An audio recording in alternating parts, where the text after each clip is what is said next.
Hello everyone, welcome back to another episode of Technologyglance. Today in this video, I'm going to guide you through how you can enable push notification of feedback and surveys on BandLab.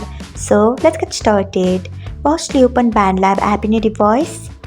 Then tap on your profile icon if you haven't. Next, tap on settings. After that, tap on notifications. Next, you can see the option of BandLab updates. Tap on it. After that, scroll until you find feedback and surveys. Then you can see the option of push. Turn on it by tapping on it. So this is how you can enable push notification of feedback and surveys on BandLab. Thanks for watching.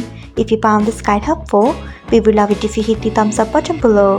We upload great new tech tutorials like this one every day. So do not forget to subscribe to our channel and hit the bell icon so that you'll never miss another update.